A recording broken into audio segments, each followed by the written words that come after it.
Let's work. Yo, it's go time, showtime, never backing down time. One shot, yo, make it count, yo. Crunch time, shine time, make this moment my time. Get a grip, yo. Ready, set, go. All right, guys, welcome to the Off the Bench podcast. We have Michael Ochoa online with us today. What's up, Mike? How you doing, buddy? Thank you, Frank. I'm doing great, man. I bet you are. Things are looking bright, aren't they? They're looking bright, that's for sure. All right, so how long you been here at Family First Life? I've been with Family First since early 2020. Early 2020. So right when COVID dropped, you came on board. That's right. And what did you do prior to getting your insurance license? Prior to getting my insurance license, I was a meat cutter for about 10 years, and then after that, I did some construction. I was doing some iron working and stuff like that. I know that's fun. I know Edwin Delgado, my upline. He was sharing a little bit about that and how I got hurt on the job and stuff like that, and how I got back into insurance. How did you get hurt? Share it with everybody. Oh yeah. So well, like I'm in my 30s. You know, the body doesn't, it doesn't want to perform like how it did when you were in your 18, 19, in your early 20s. Right. And I was just up on the 4th or 5th level, and I just felt like something ripped in my back or something, and I kind of just fell over, and I'm just kind of looking up in the sky like, what's going on, right? And I just accident after accident after that. It's just because my body didn't want to perform the way I wanted it to. Yeah, I hear you. I had similar. I felt those skylight setting air handling units on top of a school, and fell 20 feet flat on my back. Oh my God. Yeah, I used to do all the. I love skill work, guys. Y'all were crazy back when I used to do that way back when I was 18, and we would build high schools, hospitals, big buildings, and they would be 6 stories up, running across the beam yay wide. And back then, OSHA was like non-existent. I mean, they were there, but nobody gave a rip. I mean, they weren't tied off. I mean, literally carrying. I'm like, y'all are crazy. I remember the first time I had to do something like that. I was only 1 story high, and I swear I was shaking like a leaf. But after you do it a couple of times, it gets a little easier. I never done it 6 stories high, but y'all were crazy. They would climb poles. I'm like, holy hell, y'all like monkeys. You just run up and down the poles. You ever see them slide down from like 6 stories up? For sure, man. Like these guys are completely fearless, when it comes to that trade, and not only that, but you gotta perform at a high level, or else they send you home. They don't mess around. No, people die. I mean, we were doing a job down on the Eastern Shore of Maryland, and the crane, one of the cables snapped, and it was an I-beam. It was an 8-inch or 10-inch I-beam. It was pretty big. Hit the guy, killed him instantly. And it's like, people don't realize. And when they look at this industry, right, it's to transition. They go, this is hard. I'm going like, y'all don't even know what hard is. Like, you haven't been out in 100-degree weather on steel or in a concrete building. You know what I mean? Like, it's just, they just don't know. So then you went to meat cutting. That's cool. So you would cut like beef steaks and stuff like that. Beef steaks, the top sirloins, the ribeyes, New York's, Here in Cali, it's all about the carne asada and everything. So I learned how to fillet all that stuff. So now I kind of just do it. I just do that as a hobby now. Right. I hear you. I usually buy like the big 15-pound New York strip roast. And I cut it myself because they get them at the grocery store like yay thin. I like my steaks fat, But that's cool. I like watching those guys do that. I always get like a big primer roast New Year's, and I watch the guys tie it up. Y'all take pride in that work. It's pretty cool watching. Absolutely, that's hard work too, right? Mm-hmm. I mean, that's laboring. You're in a chiller, right? It's cold in there. Bones are probably chilled to the bone, and you're sore. So getting into so you got hurt. I mean, were you hurt and cutting meat too? Oh yeah, just over the years, a lot of slips and falls, and those boxes. I mean, you're talking about a good chunk of meat there. So there's about 4 or 5 of those pieces in one box. So it's a 90 to 100-pound box. Right. But I feel like a lot of these labor jobs that I did since I was 16 years old has had allowed for me to build some really tough skin, especially in this industry, in this business. Yeah. Well, and I think from a perspective standpoint, you have a different perspective and appreciation for being able to sit in a climate controlled office, and the heaviest thing you pick up is the telephone, right? I mean, it's just, Right. if people really understood the opportunity that was presented to them, I think they would look at it and approach it a little bit differently. So, all right. So 2020 came in, and you tell me, what do you think was your results from 2020 up until just really recently, when I believe like you've turned it up a different notch. What what what do you think the reason was you didn't come out as fast as maybe some people did, or you know what I mean? Like, walk me through that process of you getting started and all the way up to today. So yeah, I remember when me and Edwin Delgado got in together, and we found out about this company, and we were learning, the leads, and learning, the process of everything, and we would protect, 5 or 6 families right off the rip, just with a short amount of leads. But then we started figuring out, once you have a stack of 20, 30, and you've already called through them, you single, you double, you triple, Right. call those numbers and *67 and changing to a Google Voice and all that. And I was like, wait a minute, our appointments are down. So, those were adjustments that we had to make. And when we went to, the FFL conference and everything, and started realizing that, top producers, they keep reinvesting over and over, and they keep on buying, different assortments of leads. And then it all comes down to the schedule too. So I started off part-time, and, part-time, I went through a really difficult time in my life in 2020, 2021. My family went through a huge separation and all that. So, and that's the biggest thing, that, when you're going through all that, it's, you get knocked down many, many times, and you got to surround yourself with positive people. You got to surround yourself with, mentors that are doing a lot better than you are, and they're producing at a high level. I mean, there's producers, top producers all over the country that you can reach out to at any time and ask questions. And that's where things started to change, is, the scheduling and everything. And then not only that, but, putting more emphasis on just investing in yourself, and putting in that work. That's right. Well, I'm trying to pull up this text message that you sent to me. It's probably Absolutely. about you investing in leads. And it's like, people think that there's so many secrets to what we do. And I mean, you nailed it. As much as anybody could nail it, you nailed it. It's lead flow and schedule. If you lock those two things down, yeah, you need to be good on the phone, but that will automatically come. You can't not get good at something if you're doing it day in and day out, right? It doesn't work that way. And if you don't, and you've been doing this for 3 months, 6 months, and you still suck on the phone, you probably should quit. But I've never seen that happen, right? Sure. And so it's that commitment to reinvesting every month, or I'm sorry, Absolutely. every week, a couple times a week. Sometimes are you going face to face? You're doing telesales. You're doing a little bit of both. So I've actually played with working telesales, and I've done that, and I've had some success with it.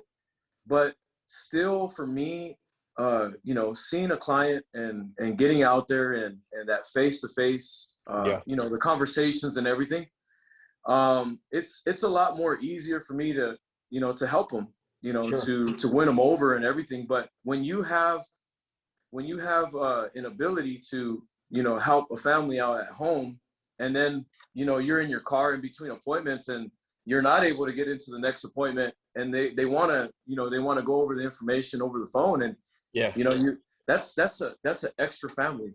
That's more income that's going to be going into your account, just for helping them out, and just having that heart of a warrior, that heart of that you're there to serve them. Yeah. And if they're not gonna give you the time of day to go into the home, but you give them that time, and you send them your license over, and all the carriers you work with and all that, and you're simply just trying to help them out. Sure. It'll transfer into helping out another family.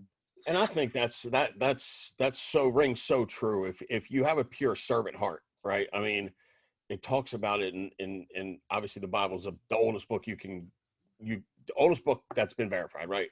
Right. I'm not preaching nobody, but it talks about serving, giving with a serving heart. And if you do that with your clients, I always tell people, if it becomes all about your clients and not about you, this becomes Right. pretty simple.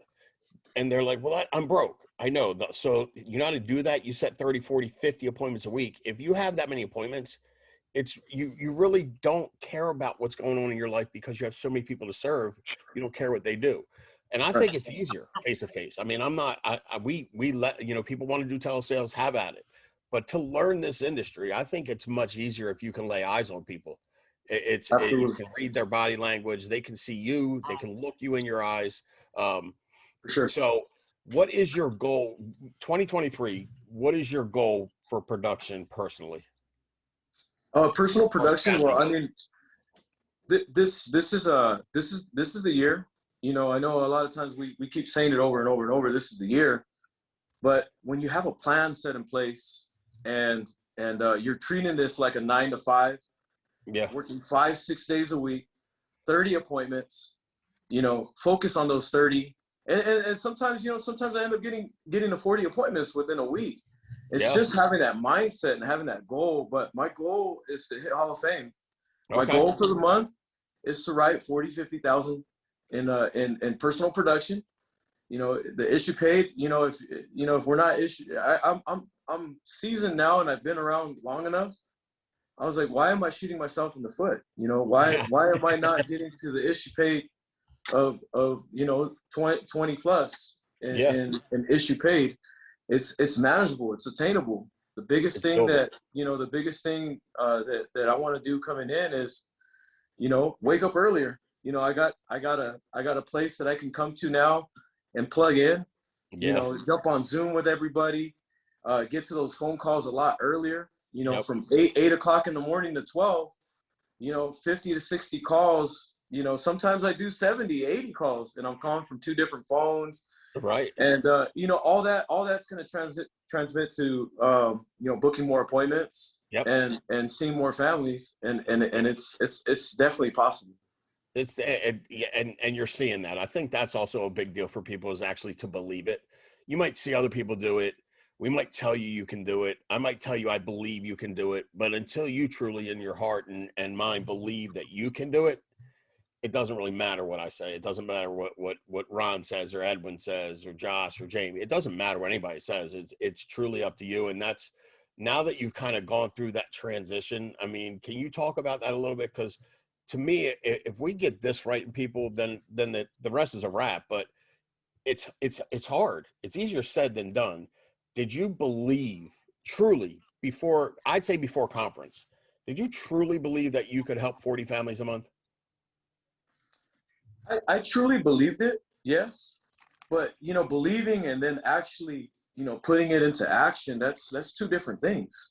Okay. So, there's belief in it. I believe that every single one of us has the intentions to do it. But it's once you have that belief, and then once you have a plan, set in order, and then once you're getting up earlier. I got to drive, I always say I'm about 45 minutes away from the office, and I'm here in California. I work between 2 counties, and I cover a lot of ground. It's a lot of driving.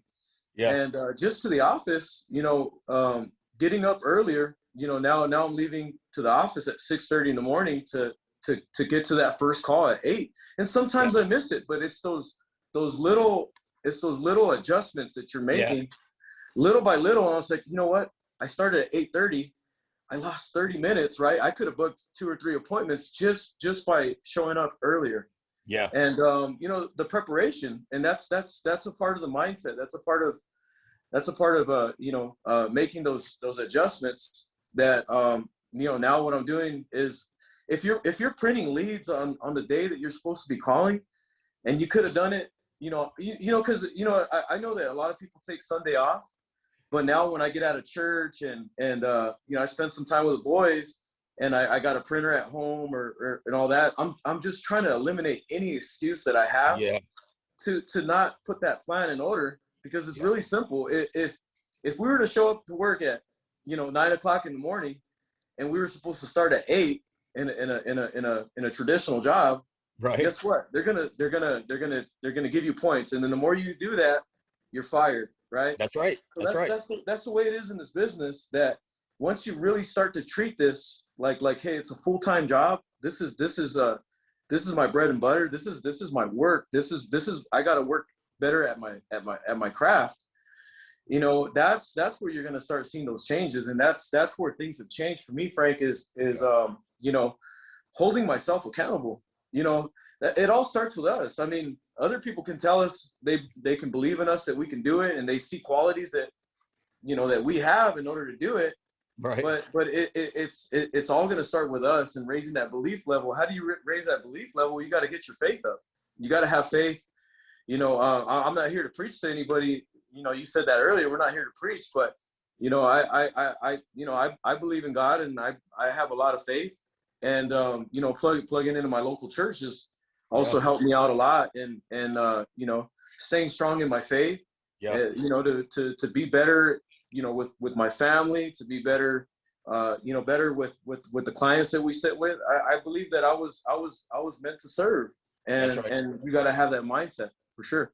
Dude, I love that, and it's like it's really structure.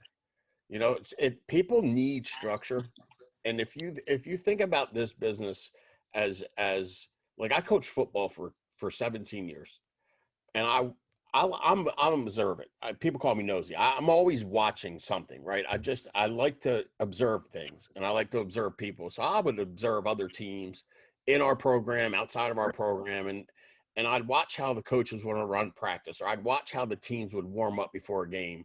And I always knew before a game, based off of what I'm watching across the field, how the game's going to go. And it's funny, but we, you know, started out in our program, we had 130 kids. The last year I coached, which was last year, and I'm probably going to go back again because I love it, but we had 300 plus kids in the program. And it's not because the coaching's so good. It's structured. So the kids come, like, every Monday we do this, every Wednesday, you know, during the summer you practice 5 days a week, but it's structured. And I watch these kids enjoy the structure because they know what they're going to get. They know what they need to do. They know what they need to prepare for, as opposed to them coming up to the field and going, what are we doing today, coach? All my kids, after the first week and a half, 2 weeks, they know what's going on Monday. They know what's going on Tuesday. They know what goes on Friday, game prep. So it's this business. When you have that type of structure, it becomes easy and it's less stressful. And I think going to church, same thing. It's a structure. You go every Sunday, certain time.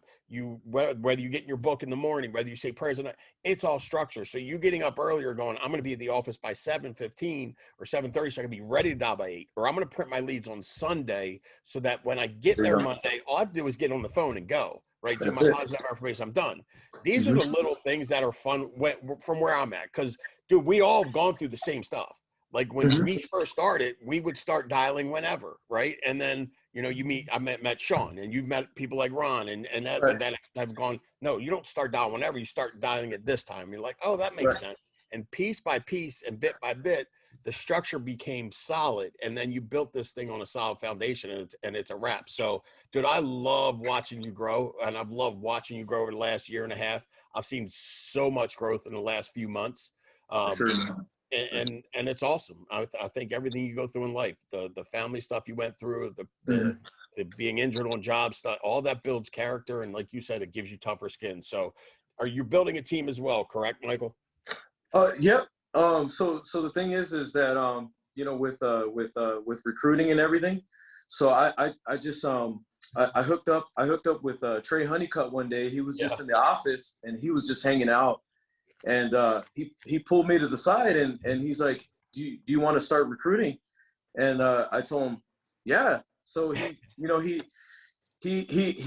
threw some nuggets in there, you know, and I'm just hanging out with him, and then I just, you know, pulled my contacts out, and then I started realizing that, you know, it's about planting the seed every single day. Yeah. And you know, there's a saying, you miss 100% of the shots that you don't take.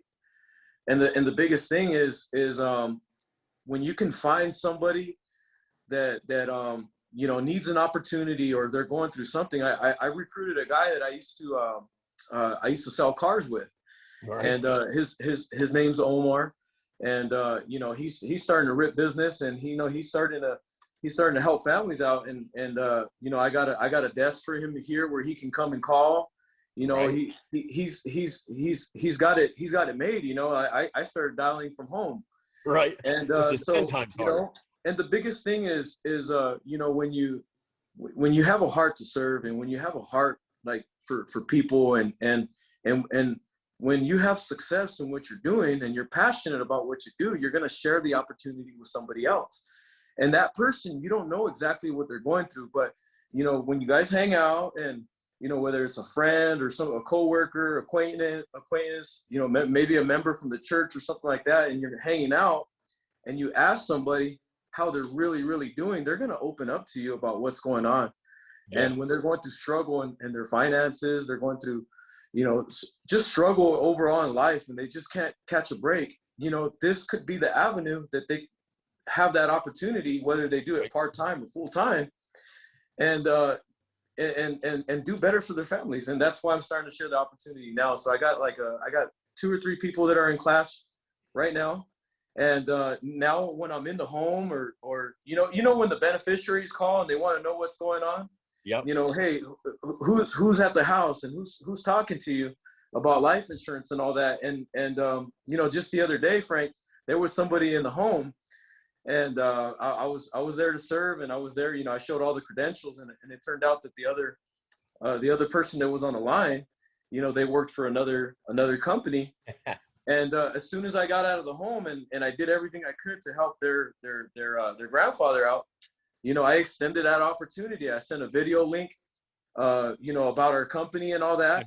And I'm not knocking any other IMO or anything like that. I'm just sharing the opportunity with somebody else. Maybe this could be their next you know, full-time position is with us, you know. But if I don't share it, if I don't plant that seed, we're never going to know what's going to happen out of that. So, you know, you got to be passionate. You got to be excited about what you're doing, you know, and then you don't even need to, you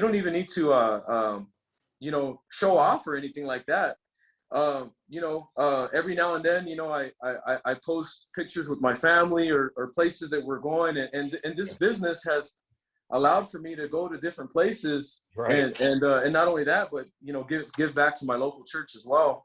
And That's people see that, they see that example, and they want to know what's this guy doing? You know, Yep. is he really is he really you know, is this guy a drug dealer or something? No, it's nothing like that. You know, we have a heart to serve, and you know, we know the battles and the struggles that we go through, and you know, and what we go through on the phones and everything like that. But you just got to keep plugging away. That's it, buddy. So if I wanted to come work with you, how would I get a hold of you? Oh, absolutely. So you can find me on social media. You know, you could just look up Michael Ochoa on Facebook. I have a TikTok as well. So it's you just look up. I think it's like Mike Anthony. I'd have to get that for you, but that's fine. It's yeah, I'll get that for you. What's your phone number? If I wanted to call you, come work with you, how would I get? What's your phone number? Oh, yeah, for sure. So my phone number is 909-642-3712. Perfect, Mike. Well, dude, it's been fun watching you, like I said, grow over the last few years, but really take off like bamboo over the last few months.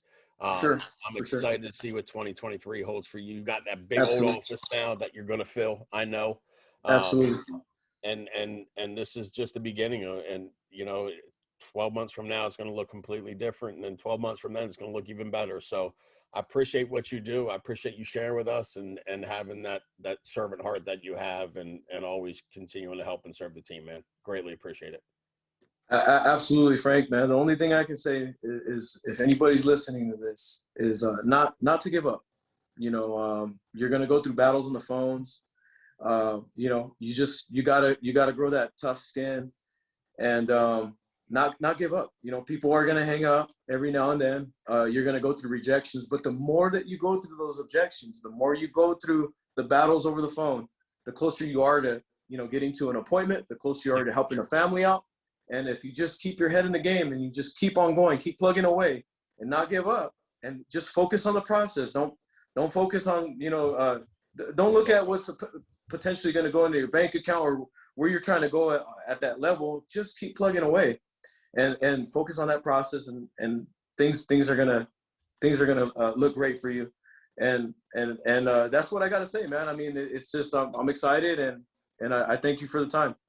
I appreciate you, buddy. Guys, thank you, Michael, hopping on with us. We greatly appreciate you.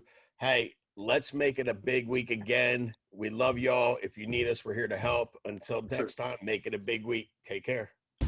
Let's work.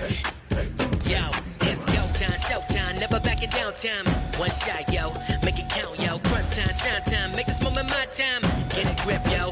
Ready, set, go.